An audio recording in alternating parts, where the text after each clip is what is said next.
ముఖ్యమంత్రి కేసీఆర్ ఈ నెల 4న రాజీనామా చేయనున్నారా? కౌంటింగ్ రోజున ఎలాంటి ఫలితం రానున్నదో ముందే పసిగట్టారా? ఓటమి తప్పదనే నిర్ణయానికి వచ్చేశారా? ప్రజా తీర్పును శిరసావహిస్తూ తప్పుకోనున్నారా? కౌంటింగ్ తర్వాత బీఆర్ఎస్ ఓడినా గెలిచినా సీఎంగా ఆయన తప్పుకోవడం తప్పనిసరి.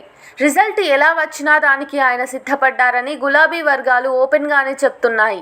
అసెంబ్లీని రద్దు చేసే నిర్ణయం తీసుకునేందుకు గాను ప్రస్తుత టర్మ్కు సంబంధించిన చిట్ట చివరి మంత్రివర్గ సమావేశాన్ని ఈ నెల 4న కొత్త సచివాలయంలో నిర్వహించడానికి షెడ్యూల్ ఫిక్స్ చేశారు.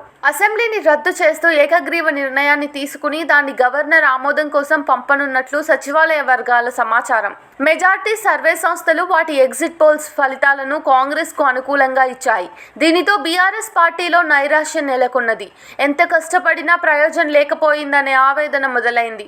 మెజార్టీ మంత్రులు, ఎమ్మెల్యేలు, కేడర్ మొత్తం ఓడిపోతున్నామట కదా అని చర్చించుకుంటున్నారు. ఎగ్జిట్ పోల్స్ రిజల్ట్స్ను బీఆర్ఎస్ అగ్రనేతలు జీర్ణించుకోలేకపోతున్నారు. రాష్ట్ర స్థాయి నేతలతో సహా జిల్లాలోని మంత్రులు, ఇన్ఛార్జీలు, అభ్యర్థుల్లో జరుగుతున్న ఈ టాక్ కేటీఆర్ వరకు చేరింది. అందులో భాగంగానే వారికి ధైర్యం నూరిపోసేలా ప్రెస్ మీట్ ద్వారా భరోసా కల్పించారు.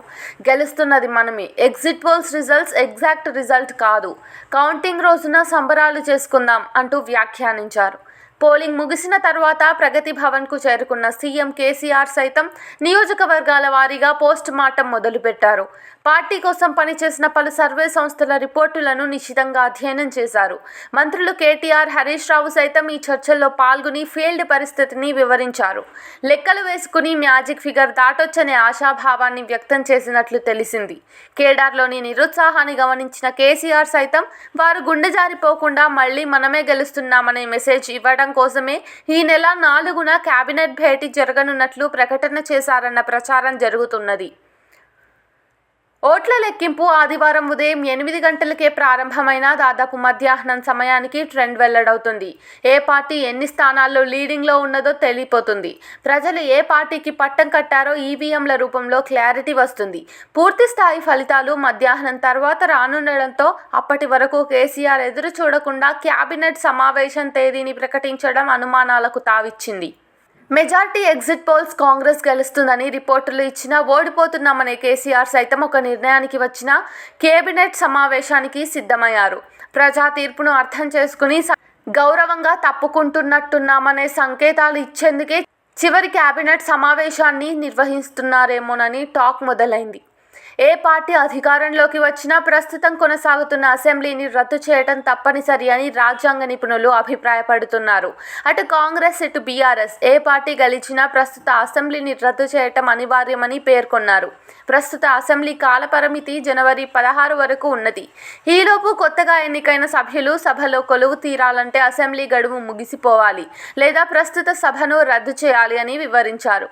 సీఎం రాజీనామా చేస్తే కేవలం మంత్రివర్గం మాత్రమే రద్దవుతుంది కానీ అసెంబ్లీ లైవ్లోనే ఉంటుందని పేర్కొన్నారు. రాజ్యాంగ నిబంధనల ప్రకారం అసెంబ్లీని రద్దు చేసే పవర్ కేవలం కేబినెట్కు మాత్రమే ఉన్నందున కేసీఆర్ అధ్యక్షతన కేబినెట్ మీటింగ్ నిర్వహించడం తప్పనిసరి అని పేర్కొన్నారు. ఈ లీగల్ నిబంధనల మేరకే ఈ నెల 4న కేబినెట్ సమావేశాన్ని ఏర్పాటు చేసి అసెంబ్లీని రద్దు చేస్తూ తీర్మానం చేసి దాని గవర్నర్ ఆమోదం కోసం రాజ్భవన్కు పంపనున్నట్లు సచివాలయ వర్గాల సమాచారం. బీఆర్ఎస్ పార్టీ గెలిచినా ఓడినా కేసీఆర్ తన సీఎం పదవికి రాజీనామా చేయక తప్పదని రాజ్యాంగ నిపుణులు వివరించారు. మళ్లీ బీఆర్ఎస్ గెలిస్తే గవర్నర్ను కలిసి సీఎం పదవికి రాజీనామా సమర్పించి కొత్తగా గవర్నమెంట్ ఏర్పాటు చేసేందుకు అనుమతి కోరుతూ లేఖ ఇవ్వాల్సి ఉంది. సీఎంతో పాటు మంత్రులుగా ప్రమాణ స్వీకారం చేసిన వారితో నిర్వహించే సమావేశమే కేబినెట్ భేటీగా గుర్తింపు పొందుతుంది. ఒకవేళ బీఆర్ఎస్ ఓడిపోతే గెలుపొందిన పార్టీ నేతృత్వంలో కొత్త ప్రభుత్వం ఏర్పాటుకు వీలుగా కేసీఆర్ రాజీనామా చేయక తప్పదు.